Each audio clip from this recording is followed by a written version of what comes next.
మంచి చేసేవాడే మహానుభావుడు. ఆ మంచిని నలుగురికి పంచేవాడు యజమాని. అందుకే మీ అందరి మంచి కోరి, మీ పిల్లల మేలు కోరి, మీ పిల్లల సుఖం కోరి, మీ పంటలు బాగా పండాలని ప్రత్యేకంగా తయారు చేయించాను ఈ ఎరువుల్ని. ఈ ఎరువుల గొప్పతనం సంగతి నాకు బాగా తెలుసు. వాళ్ళు తెలుసుకుంటారు, నువ్వు నోర్ము. ఎరువులు ఉన్నాయి కానీ కొంటానికి డబ్బు ఎక్కడిది బాబు? మీ కష్టాలు నాకు తెలుసు. మీ దగ్గర డబ్బు లేదు, పొలం ఉంది, కష్టపడి పనిచేయాలనే ఆవేశం ఉంది, శక్తి ఉంది. మీకు లేనిది నా దగ్గర ఉంది, అది మీకు ఇస్తాను. మీరు బాగుపడ్డాకే నాకు డబ్బు ఇవ్వండి. డబ్బు లేని వాళ్ళు నోట్ రాసి తీసుకెళ్ళండి. మీరు నాకు డబ్బు ఇవ్వరని కాదు, నేను మీకు డబ్బు ఇచ్చాను తృప్తికి. చాలా సంతోషం బాబు. మొదటి సంతకం మన ప్రకాశం చేతి పెట్టిన సరపంతులు ఎక్కడ పెట్టాలా?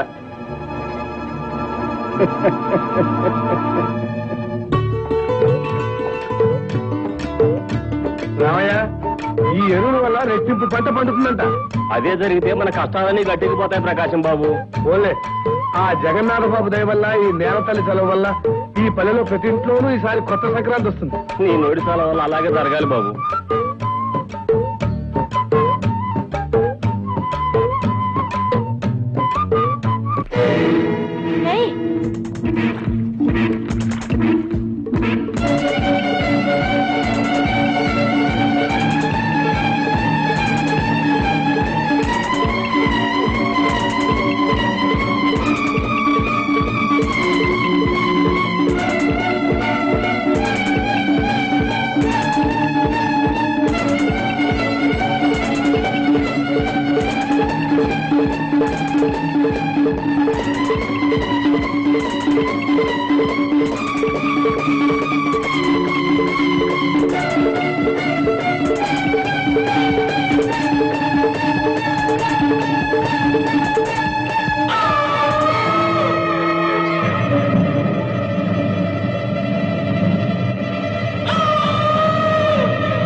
నేనే నీ మీద మోజున్నవాడిని, ఉన్న మోజు తీర్చుకోవడం ఎలాగో తెలిసినవాడిని.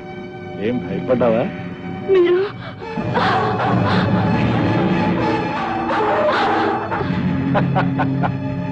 ఏం కంగారు పడకు, నా కోరిక తెలిసింది మా భయంకర్ నిన్ను బయటికి వెళ్ళనివ్వడు.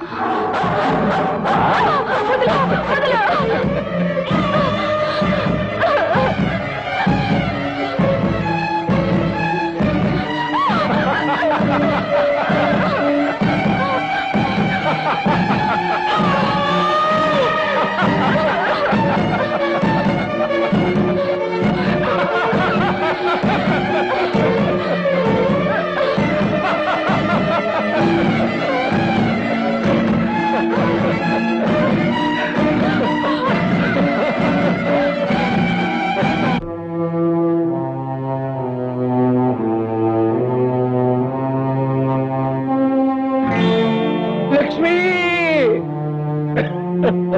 లక్ష్మి, ఇది అన్యాయం లక్ష్మి. నన్ను ఒంటరిని చేసి వెళ్ళిపోవటం అన్యాయం లక్ష్మి. నాతో బ్రతికంతా ఉంటారని చెప్పి నన్ను వదిలేసి వెళ్ళిపోయావా లక్ష్మి? నా కోసం అన్ని వదిలేసుకుని వచ్చి నన్నే వదిలి వెళ్ళిపోయావా లక్ష్మి? ఎంత ఘోరం జరిగిపోయింది. మన ఊరికి మహాలక్ష్మిలో వచ్చిన ఆడపిల్ల ఇలా దారుణంగా పోవడమా? ఇది ఘోరమయ్యా. ఎందుకని అడుగు. అడగడం దేనికి అందరికీ తెలుస్తూనే ఉందిగా. ఎంత ఏడుస్తే మటుకు పోయిన వాళ్ళు మా తాతగారులాగా తిరిగి వస్తారో రాజుబాబు. ఊరుకో బాబు, ఊరుకో. పాప, ఆ దేవుడికి దయలేదు. దైవానికి దయలేకపోవడం కాదు, మానవత్వం రాక్షసత్వంగా మారడమే ఇందుకు కారణం. సర్వలోకమాత, జగజ్జనని, అన్నం పుణ్యం ఎరుగని ఈ చిన్నపిల్ల చావు చూసి రాయిలాగా మౌనంగా ఉండిపోయావా? అమ్మ మనస్సుతో ఆదిశక్తివై నిప్పు కణాలు కురియగా రుద్రవీణ మృగగా దిగివచ్చి ఈ ఘోరానికి కారకుడైన పాపాత్ముల్ని, లోకకంటకుణ్ణి అంతం చేయి మాత, అంతం చేయి. శంకరాచార్య గారు, ఆవేశపడిపోయే అమ్మ ప్రార్థనలు చేయడం కాదండి, ముందు ఏడుస్తున్న అమాయకులను ఓదార్చాలి. బాబు, రాజు, రాజు, నిన్ను చూస్తుంటే నా గుండె తరక్కుపోతుంది బాబు. కానీ ఏడ్చి ప్రయోజనం లేదు. జరగాల్సిన తతంగం చూడాలి బాబు. నా లక్ష్మి చావలేదు, నా లక్ష్మి చావలేదు, నా లక్ష్మి చావలేదు. లక్ష్మి! ఆ ఆచార్యం కింద అంత భీకరంగా అమ్మవారిని ప్రార్థిస్తూ తమ పేగులు పెక్కమని, రక్తం తాగమని ఒక్క చించమని అరుస్తాడు. అదే నీతికున్న జబ్బురా. నీతి 4 గోడల మధ్య గొంతు చించుకుంటుంది, అవినీతి గుప్చప్పుగా తన పని తను చేసుకుపోతూ ఉంటుంది. పైగా వీడు దైవభక్తుడు కూడాను. అందుకేనండి అతనికి అమ్మవారు కన్నా పూనిందేమో నాకు అనుమానం. ఆ అమ్మవారు వీళ్ళ అవసరానికి పూనుతూ ఉంటుందిరా.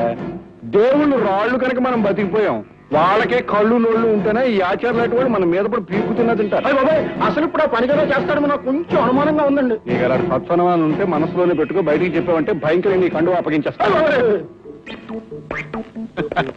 ఏమిటో అయ్యగారు భయంకరమైన విషయాలు మాట్లాడుకుంటున్నట్టున్నారు. ఏమైనా పోలీసులు భయపెట్టే విషయాలు కావలేవయ్యా? అదేమిటో శవాన్ని చూడగానే కలరా ముందు వచ్చే కంపులో నువ్వు వచ్చేస్తావయ్యా. లేకపోతే రూల్స్ ఒప్పుకోవు కదా. మీ రూల్స్ ఏమిటో నాకు తెలుసు కానీ ముందు బయటకెళ్ళి వేసిందో లేదో మీ కానిస్టేబుల్ వెళ్ళి చూడమను. నేను వేసి మరీ వచ్చానండి, చూసి రానక్కర్లేదండి. ఏం మరొకసారి గేటు చూసి వస్తే తప్ప? పోయా, అదేం తాజ్ మహలా మళ్ళీ మళ్ళీ చూడటానికి. హెడ్ ఏమిటయ్యా తలపగరు?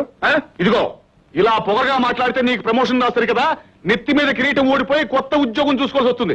నేను చెప్తున్నాను, వెళ్ళి గేటు కాపలాకాయ. గో అదయ్యా, అది హెడ్ అంటే ఆ మాత్రం కమాండింగ్ గా ఉండాలి. ఎందుకని అడుగు. ఎందుకేమిటండి కానిస్టేబుల్ మీద ఎగరడానికి? సరే సరే, నాకు డ్యూటీ లాఠీ లాంటిది, దీన్ని వదలను.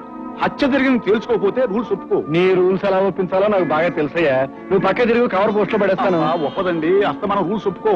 రేపు నా పై వాళ్ళకి పెద్ద వాళ్ళకి తెలిస్తే. తెలియదు, తెలియనివ్వను, తెలిసినా ఏమీ జరగదని నేను హామీ ఇస్తున్నాను. నీ పై వాళ్ళంతా నా గుప్పెట్లో ఉన్నారయ్యా. బాబాయ్, ఇప్పుడు గట్టిగా మూసేయండి, లేకపోతే ఏమో ఒక్కడే బయటకు వచ్చేయగలడు.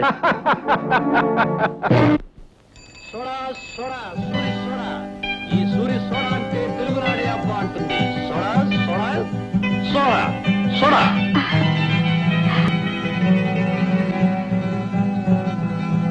సూరి సూరి, ఇది కళ నిజవా? నిజం లాంటి కళ అది సరే, నన్ను చూడాలని వచ్చావా? కాదు, నీ దాహం తీర్చాలని వచ్చాను. దాహవా? అవును.